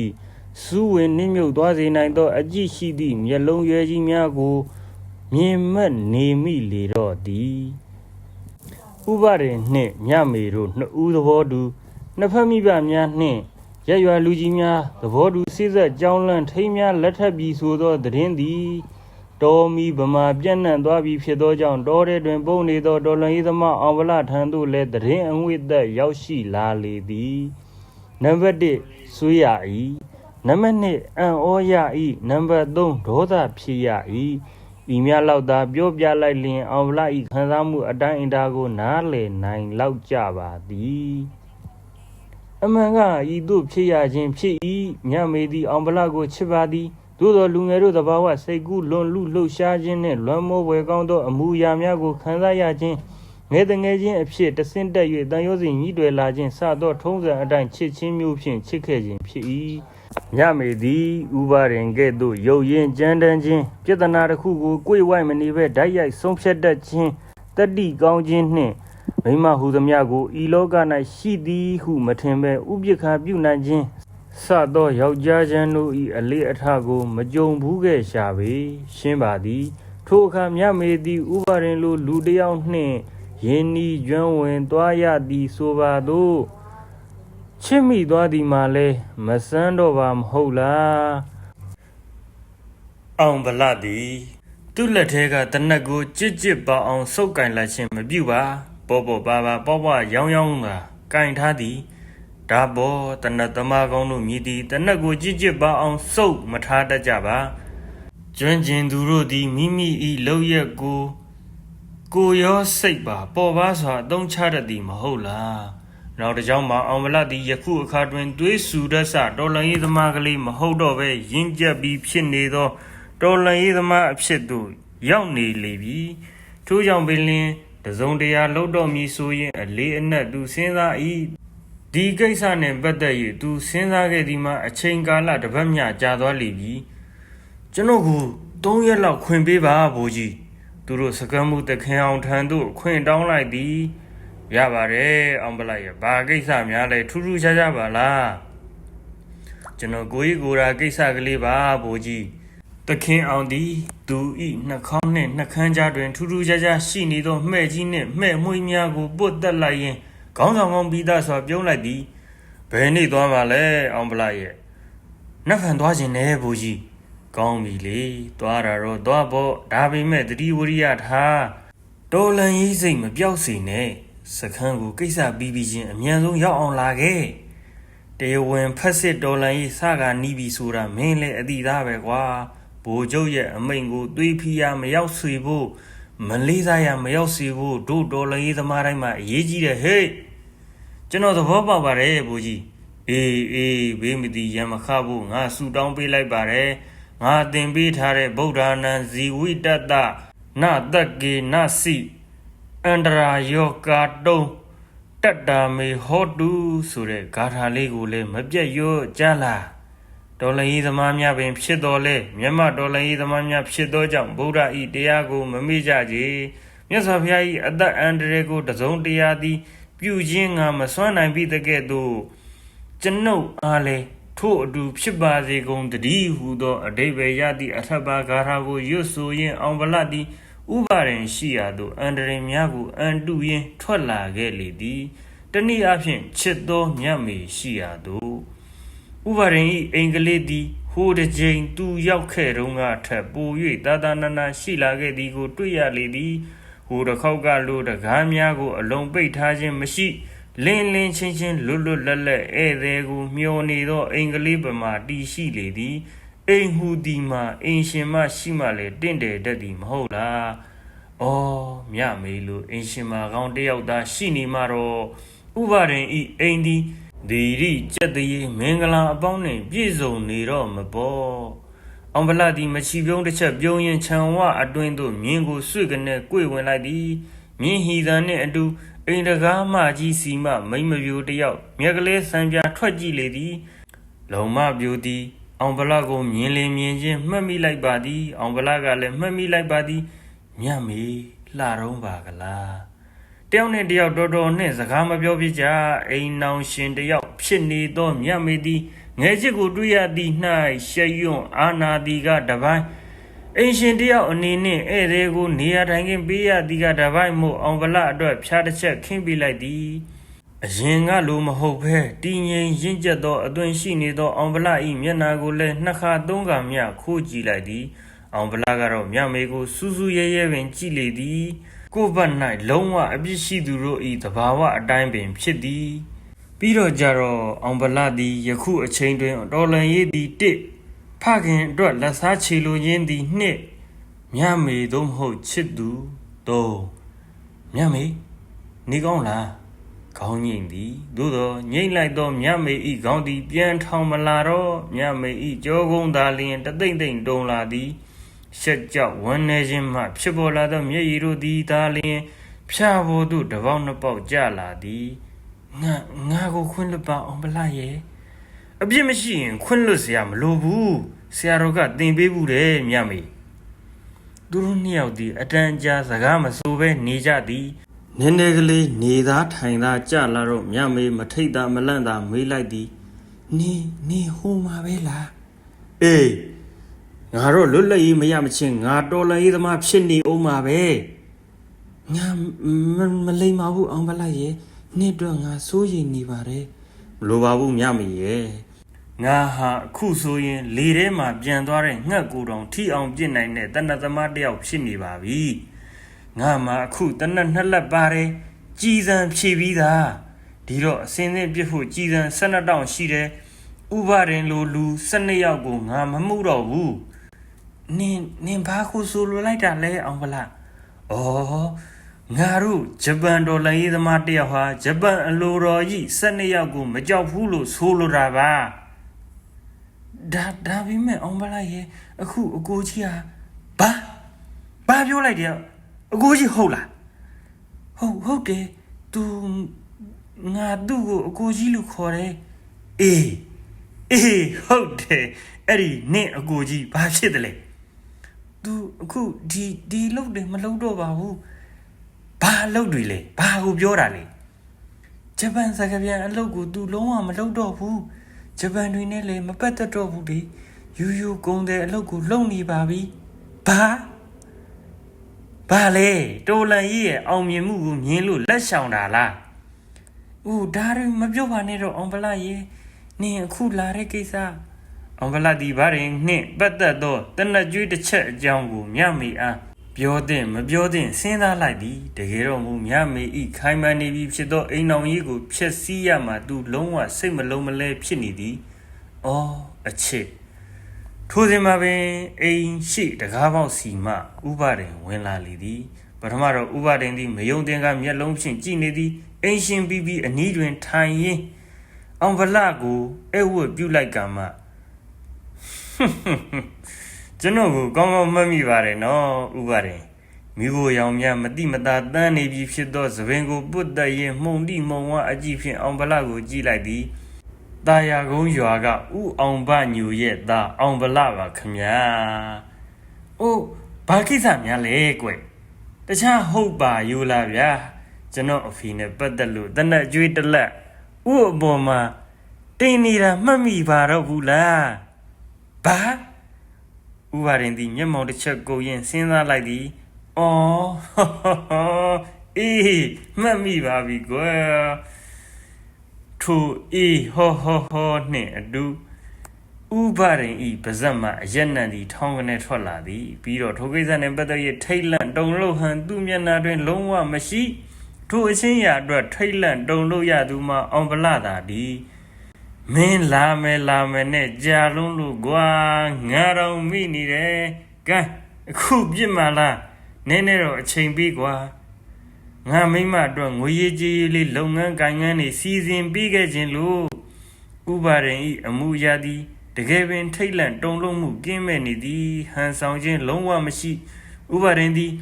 သူတသက်နှင့်တကူဤမြဂရိတီဗီတက်တိကောင်းသောလူတစ်ယောက်ကိုမတွေ့ဘူးသေးချေမြတ်မေသည်အောင်ဗလဤလမ်းမောင်းကိုသူ့ယောက်ျားရှိမှတွင်ပင်ဆွဲကန်၍ငိုယိုတောင်းပန်ရှာသည်ဟူအောင်ဗလရဲ့ပြီးခဲ့တာဒီပြီးခဲ့ပါစီတော့မုံစာကိုတူစီတဲ့မဟုတ်လားထိုချိန်တွင်ဥပါရင်သည်ညမေကိုလှန့်ငေါက်လိုက်သည်မြကလေးကိုနေရာကိုနေစမ်းဒါငါအလုပ်ငါဂတိကဲမောင်ရင်ခဏဆောင်တော့ပြီးတော့အေးစီပြစ်တာပေါ့ကွာတော်လရေးသမားကောင်းတယောက်ဖြစ်သောအောင်ဗလသည်ဤမြဂရိတီဗီတက်တိကောင်းသောလူတယောက်ကိုပြစ်သက်ရမှခတ်သွားလေသည်ထိုင်ရမှစက်ကနေထားလိုက်သည်မြမေကိုသူလုံးဝမကြည့်တော့ဥပါရင်ကိုသာပြုံးထိကြည့်လိုက်သည်ကျွန်တော်ဟာငွေတို့ချေးစားရတဲ့လူမဟုတ်တဲ့အတွက်အတိုးမယူပါဘူးဥပါရင်ဒီကြည်စံတစ်ထောင်အကျွေးကိုလည်းခုပြန်မယူသေးဘူးတနေ့တော့တွေးကြသေးတာပေါ့ဗျာအောင်ဗလထပြန်လာခဲ့သည်အယမူးတန်ကြီးနှင့်ရီလိုက်သောဥပါရင်အတန်ကိုကြားလိုက်ရသည်တကလာဝတ္တဒုက္ခနိတရဏနိဗ္ဗာနတ္တတစီကရဏထာယဣမံဂါတာဝံဂဟိတဝါပပ္ပါစေထမံဗန္တိအနုကမံဥပါဒါယတကလဝတ္တဒုက္ခနိတရဏနိဗ္ဗာနတ္တတစီကရဏထာယဧတံဂါတာဝံဓတ္တဝါဇေထမံဗန္တိအနုကမံဥပါဒါယသင်္ကန်းတောင်းဆိုလိုသည်မှာတစုံတစ်ယောက်သည်ယဟန်ပေါင်သို့ဝင်ရန်ပထမအဆင့်အဖြစ်ကိုရင်ဝိရသည်ကိုရင်ဝိမီဆိုသောအခါနီးစပ်ရာဘုံတော်ကြီးကျောင်း၌အထက်ဘာဂါထာကိုရွတ်ဆို၍သင်္ကန်းတောင်းရသည်ထိုအခါမှသက်ဆိုင်ရာဆရာတော်ကသင်္ကန်းကိုမောင်ရင်လောင်းအားပေးလေသည်မြမတို့ဤသာသနာယဉ်ကျေးမှုတရပင်ဖြစ်လေသည်အများသောအားဖြင့်ကိုရင်လောင်းရှင်လောင်းတို့သည်ရှင်ပြုသည့်နေ့ကျမှသက်ဆိုင်ရာဆရာတော်ကျောင်းတွင်ဆရာတော်ချပေးသည့်အတိုင်းလိုက်ဆိုရင်သင်္ကန်းတောင်းတတ်ကြသည်သို့သောအလွန်မြမဆန်သောလူများကမူမိမိတို့ဤသားများကိုစကားတဆအရွယ်ကလေးကပင်သင်္ကန်းတောင်းပါဠိကိုသင်ထားပေးတတ်ကြသည်ရှင်ပြုသည့်နေ့တွင်မောင်ရင်လောင်းသည့်ဆရာတော်ဤရှိ၌သင်္ကန်းတောင်းဂါထာကိုမိမိဖာသာရွတ်ဆိုတတ်ကြသည်ထိုအခါထိုမောင်ရင်လောင်းသည့်အားလုံးကချီးကျူးထောပနာပြုစေသည်တော်တဲ့ကလေးပါလားစသဖြင့်စောကပြောခဲ့သောသင်္ကန်းတောင်းဂါထာကိုဥပါရင်သည်သူဤသားကလေးများတင်အားနှုတ်တိုက်မပီကလာသင်ကြားပေးနေလေသည်အချိန်ဒီကားဟုဆိုရလျင်မြန်မာနိုင်ငံလွတ်လပ်ရေးရပြီးကစားဂျပန်တို့ခြေလွတ်လက်လွတ်ထွက်ပြေးခဲ့ရလေသည်မဟာမိတ်တပ်များမြန်မာနိုင်ငံတွင်ပြန်ဝင်လာသည်တော်လန်ရေးအရှိန်ဟုန်သည်လည်းမပြတ်ခဲ့ထို့နောက်အင်္ဂလိပ်တို့သည်သူတို့၏ယူနီယံဂျက်အလံကိုမြေသို့ချပြီးမြန်မာနိုင်ငံတော်အလံကိုလွှင့်ထူပေးလိုက်ရလေတော့သည်ပျောက်ကျတော်လန်ရေးမှတရားဝင်တော်လန်ရေးထိုမှလွတ်လပ်ရေးကာလထို့နောက်ကွန်မြူနစ်တို့တောက်ခုသောကာလစသော4-5နှစ်အတွင်းဥပါရင်သည်သူမယားမြမေကလေးနှင့်ကလေးတယောက်ရထားလေသည်တို့နှင့်ကောင်းရောင်ကောင်းဝဲသာလောက်ကင်စားတော့နေခဲ့သည်အရင်ကလိုရစ်ထုတ်ကြီးမဟုတ်တော့ပါဂျပန်အလိုတော်ကြီးလူဆိုးတခိုးကြီးမဟုတ်တော့ပါတကူရေးစကားရသမားမဟုတ်တော့သည့်သဘာဝအတိုင်းတန်ရောစဉ်ကျိုးတို့ဤဆွေငင်ရသို့ကောက်ပါနေရရှာသည်ဥပါရင်သည်မြမေနှင့်ရထားသောသားကလေးများရင်ကိုသူ့အသက်ထက်မကချစ်ရှာသည်ထိုကြောင့်ပင်များရင်အားအရွယ်မတိုင်ခင်မှာပင်ရှင်ပြုပေးဖို့သူကြိုးစားခြင်းဖြစ်သည်မြရင်ဤအသက်ဒီခုမှ9နှစ်အတွင်းဝင်ကားသာရှိသေးသည်ယခုလဲနတ်ဖန်ကမောင်မြရင်ကိုရင်ဝိရန်အတွက်စောကပြောသောသင်္ကန်းတောင်းဂါထာကိုကိုယ်တိုင်နှုတ်တိုက်သင်ကြားပေးနေခြင်းဖြစ်သည်ထိုချိန်ကလေးမှာပင်အိမ်ရှိသို့မြင်းတစည်းဖြင့်လူရတယောက်ရောက်ရှိလာသည်အောင်ဗလာသည်ဇွဲတတိကောင်းဆုံးတော်လန်ရေးသမားဟု သူတို့အတိုင်းဝိုင်းကကင်မွန်းတက်ခံရသူဖြစ်သည်ဒေါ်လန်ရေးပြီးတော့သူဘိုးကြီးအဆင့်သို့ရောက်နေလေပြီနိုင်ငံရေးအတွေ့အခေါ်များလဲတော်တော်တန်တန်ရှိနေပြီးလွတ်လပ်ရေးရပြီးသည့်နောက်တက်မတော်သို့ဝင်ရောက်အမှုထမ်းရန်စိတ်ကူးတော်လဲတကြီးသမီးလွင်ဆန်းရင်နှင့်အခြေအနေရအိမ်အောင်ကြခြင်းစသောလူမှုကိစ္စများကြောင့်တော့မှပင်အခြေချခဲ့သည်ဇွဲကောင်းသောအောင်ဗလသည်အချိန်ကောင်းကိုအေးဆေးစွာစောင့်ဆိုင်နေနိုင်ခဲ့သည်ဥပဒေနှင့်မြမေတို့၏သားကလေးညရင်ကိုရှင်ပြုတော်မူဟုသောတည်င်းသည်အောင်ဗလအတွက်အနှစ်နဲ့လလကမျောလင့်ခဲ့သောဆန္ဒကိုဖြည့်စွမ်းရန်ဖြစ်လာတော့သည်နတ်ဖန်ငါဆိုရှင်ပြုမိဆိုရင်ဒီနေ့လိုဖြစ်သောနေ့၌အောင်ဗလသည်သူ၏လက်ဆွဲတော်၆လုံးပြုတနက်ကလေးနှင့်အတူဥပဒေထံသို့ရောက်ရှိလာခြင်းဖြစ်လေသည်အိမ်တွင်သို့အောင်ဗလလှမ်းဝင်လိုက်သောအခါသားကိုသင်္ကန်းတောင်းတင်ပေးနေသောဥပဒေ၏မျက်နှာပေါ်မှအရေးအကြောင်းတွေသည်ပို၍တွန့်ရှုပ်သွားကြလေသည်ဟိုတစဒီတစဖြူရောနေပြီဖြစ်သောသပင်တို့သည်ဖွေးဖွေးလှုပ်သွားကြသလိုထင်လိုက်ရသည်နှစ်အတန်ကြာကွာခြားသွားကြပြီဖြစ်တော်လဲဥပဒေသည်အောင်ဗလကိုလျှက်တစ်ပြက်အတွင်းမှာပင်ကောင်းကောင်းကြီးမှတ်မိလိုက်သည်ထိတ်လန့်အော်ခြင်းနှင့်ဒုခမှကာ၍ချီမြောက်ထားသောသားကလေးကိုစက်ကနေဘေးသို့တွန်းဖယ်လိုက်သည်ကလေးဤကိုယ်ပေါ်တွင်ကဆောင်ပါပါတထဲကိုကိုရင်သင်္ကန်းဝတ်သလိုခြုံလွှားထားသည်ကလေးငယ်ကလေးမြရင်သည်စောင်းကိုသင်္ကန်းလိုယုံသလိုကိုယုကာယယုံထားရမှကွတ်တနှင့်သူဤမိခင်ထံသို့ပြေးသွားသည်မြမေသည်ကလေးကိုကြစ်ကြစ်ပါအောင်ထွေးပိုက်လိုက်ရင်အောင်ဗလကိုအံ့ဩမောစွာကြည်နေသည်အောင်ဗလသည်မြမေကိုတစ်ချက်မျှပြုံးပြနှုတ်ဆက်လိုက်သည်ဥပရင်သည်အံ့ဩတွေးဝေနေရမှတစုံတရာကိုသတိရသွားဟန်နှင့်စက္ကနဲ့မတ်တက်ထားရက်လိုက်သည်ဒီမှာဥပရင်ယောက်ျားကောင်းတယောက်မှအရေးကြီးဆုံးအရေးချင်းဟာဂရိသစ္စာပဲခုချိန်မှာကျွန်တော်ကိုခုခံဖို့ကြိုးစားရဲဆိုရင်ကျွန်တော်လက်ကခမရတနက်ကိုသွားယူနေတဲ့အချိန်အထိစောင့်နိုင်မှာမဟုတ်ဘူးခမရကိုပြည့်ရလိမ့်မယ်အဲ့ဒါဟာကျွန်တော်ကိုရံမှုတဲ့အတွက်ပြည့်ရတာဖြစ်လိမ့်မယ်ဒါပေမဲ့အဲ့ဒီတစ်ချက်ထဲနဲ့ကျွန်တော်ကျင်းတတ်လိမ့်မယ်မဟုတ်ဘူးအလွန်သစ္စာရှိတဲ့ဒေါ်လာရေးသမားကောင်းတယောက်ပြီးကျွန်တော်အဖေအတွက်နောက်ထပ်1000ကျွေးကတော့ဆက်ရအောင်ပါပဲဥပဒေသည်တုံလို့6ချစွာငူငူကြီးလုံနေလေသည်ဒီတော့ဥပဒေရဲ့ဒိတ်ပြီးလှုပ်ရှားလှုပ်ဖို့မကြိုးစားပဲမူလကအကျွေးဖြစ်တဲ့ကြည်စံ1000အကြောင်းသာဆွေးနွေးကြရအောင်လားဗျာမကောင်းဘူးလားဥပဒေခေါင်းငိုက်ဆိုင်ကြသွားသည်ဤကနေရှိုက်လိုက်သောမြတ်မေ၏အသံကိုတဲ့ကြားလိုက်ရသည်ဘာကိုမျှမသိချသေးသောကလေးငယ်သည်သူ့အဖေနှင့်အမေကိုတလက်အောင်ဗလကိုတလက်ကြည့်ကာတွတီတွတာပြောနေရှာသည်ဖေဖေကြီးဒီဦးကဘာလာလောက်တာလဲဟင်သူကဘာပြုလို့တနက်ကြီးကင်ထားရတာလဲအဲ့လိုတနက်ကြီးဖေဖေကြီးမှလည်းရှိတယ်နော်ကလေးငယ်သည်အောင်ဗလအနီးသို့ပြေးလာပြီးအောင်ဗလတနက်ကိုပွတ်ကြည့်ရှာသည်အောင်ဗလသည်နည်းနည်းတော့ဖြင့်စိတ်လှုပ်ရှားမိသည်တကယ်တော့ဤကလေးငယ်သည်သူ့ကလေးသာလျှင်ဖြစ်သည်မြမေသာအခုလိုဥပါရင်နောက်ကောက်ပါအောင်လိုက်မသွားဘူးဆိုရင်ပေါ့လေ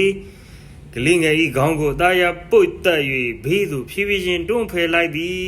မြမေသည်1500စိတ်များကုန်ခန်းသွားဟန်တူသောမိခင်တဦးတစ်ဖွဲပြဿနာဖြစ်နေကြသောယောက်ျား2ယောက်ကိုဂယုမဆိုင်နိုင်အားပဲသူ့သားငယ်ကလေးအတွက်ကိုသာအရေးထားဟန်တူသည်ကလေးကိုပွေ့ချီ၍အိမ်နယံတောင်ဝေးစီသို့ပြေးခဲ့လေသည်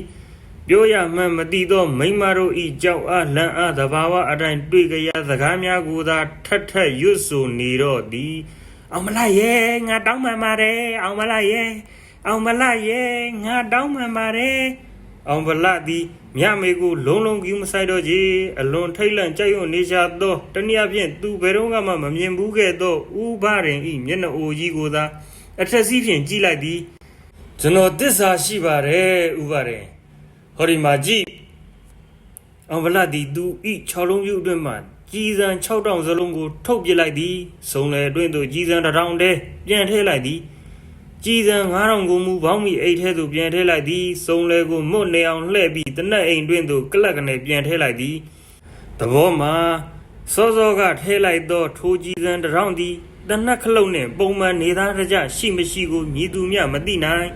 ဆိုပါစို့ယခုတနမောက်ကိုဆွဲလိုက်လျင်စောကကြီးစံနှင့်တိုက်ရိုက်ထိမထိကြီးစံထွက်မထွက်မြည်သူမျှမသိနိုင်သို့သော စိတ်ပူပါနဲ့ဥပါရင်4-5-6နှစ်တာကာလအတွင်းကျွန်တော်ဟာအဲ့ဒီလိုပဲကြီးစံကိုစုံလေထဲမှာလှည့်ပြီးကန်ဆယ်မဲ့ဖောက်တယ်လို့ပြစ်ကြည့်တယ်ဘယ်တော့မှမလွယ်ဘူးဗျာတစ်ချက်ပြည့်ရင်အဲ့ဒီတစ်ချက်ဟာတနတ်တန်တစ်ချက်ထွက်တယ်ရှင်းရလားဥပါရင်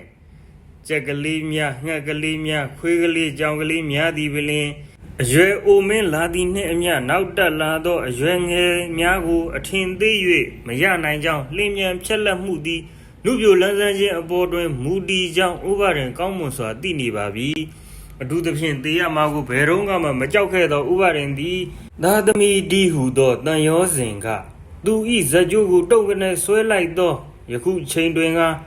ပေမင်းကိုသူသည်မလေးစားပဲမနေနိုင်တော့ကြီးထို့အတူဂရီတလုံးကိုဘယ်တော့မှမဖြတ်ဖူးသောဥပါရင်သည်အောင်ဗလဤပြည်စံတရောင်ကျွေးကိုမပေးဆက်ဖဲနေရမှာကိုလည်းရှက်ကြောက်နေသည်ထို့ကြောင့်လည်းအကောင်းဆုံးစကားကိုသူဆိုလေသည်မောင်အောင်ဗညူရဲ့မဟုတ်ဘူးဥပါရင်ကျွန်တော်နာမည်ကအောင်ဗလပါအောင်ဗညူဆိုတာခမည်းသက်ခဲ့တဲ့ကျွန်တော်အဖေအေးမောင်အောင်ဗလရဲ့ငါကဂရီတလုံးကိုအသက်ထက်မှတ်တဲ့လူပါဒါပေမဲ့ငါသားလေးရှင်မပြုတ်ခင်အတွင်းမှာငါမသိပြရသေးနဲ့ကွာမရဘူးဥပါရင်မရဘူးကျွန်တော်အခုပြစ်ချင်နေတယ်လက်ကိုရနေတာပဲဗျာတပတ်ခါမှပြစ်ပါလားကွာမရဘူးဥပါရင်အောင်ဗလသည်တနက်ကိုဥပါရင်ဤမျက်နာကိုတက်တက်ချိန်လိုက်သည်မြမေဤငိုတန်သည်စီကနေညံသွားသည်သူတို့ဤအိမ်သည်ရှင်ပြုလူတော်မင်္ဂလာနှင့်မတူပဲမသားအိမ်နှင့်တူသွားသည်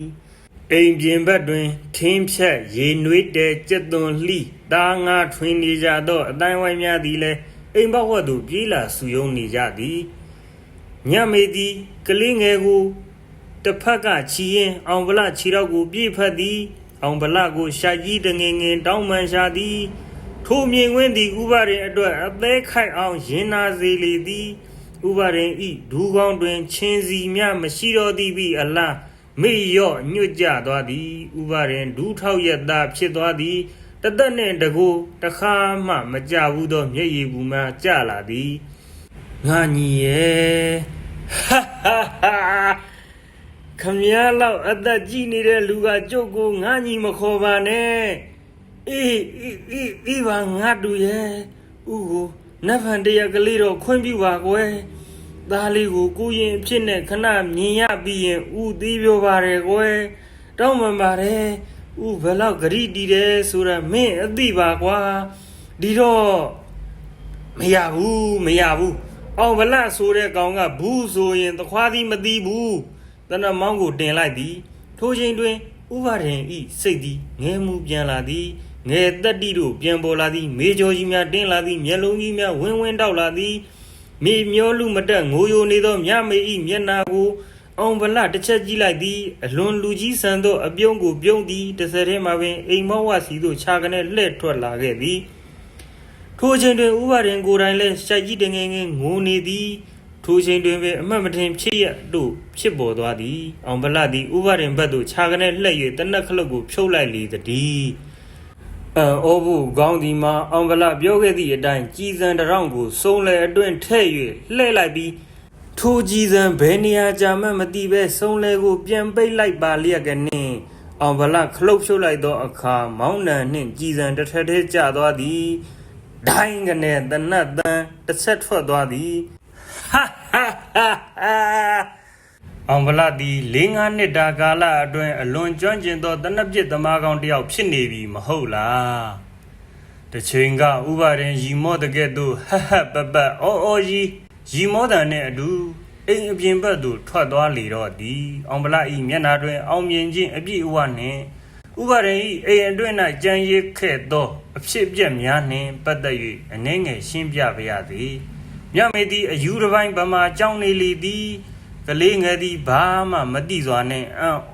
ထိတ်လန့်နေလေသည်အထူးခြားဆုံးမှာဥပါရင်ဖြစ်သည်သူတသက်တာနှင့်တကူမကြုံဘူးလောက်အောင်ထိတ်လန့်တုန်လှုပ်စွာကြောင်းတွေဖြစ်နေသည်ဥပါရင်ဤတကူလုံးတွင်တနတ်ဒဏ်ရာတစ်ချက်မျှမရှိကြ သို့သောဥပါရင်ဤနောက်ကျောနိုင်ငံတွင်ချိတ်ဆဲထားသောဂျပန်ဝစ်စုံဝစ်နှင့်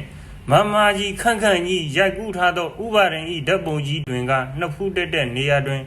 ကြည်စံရာတပေါက်ကြံရစ်ခဲ့လေသည်ထိုအဖြစ်ပြက်ကိုတတိဝင်လာလျင်ဝင်လာခြင်းဥပါရင်သည်ထိုင်နေရာမှထ၍တကားပေါက်မှပြေးထွက်လာခဲ့သည်သူအိမ်အပြင်သို့ရောက်သောအခါချောင်းတစ်ဖက်ကန်းစီသို့မြင်းကိုနှင်လျက်အေးစေးစွာထွက်သွားသောအောင်ဗလကိုပြပြသာမြင်ရတော့သည်ဥပါရင်ချောင်းဆက်စီသို့ပြေးဆင်းသွားသည်သူ့၌ရှိသမျှသောအစွမ်းကုန်ဖြင့်အယူကြီးတယောက်ပမာအော်ဟစ်လိုက်လေသည်ဟေးအောင်ဗလာ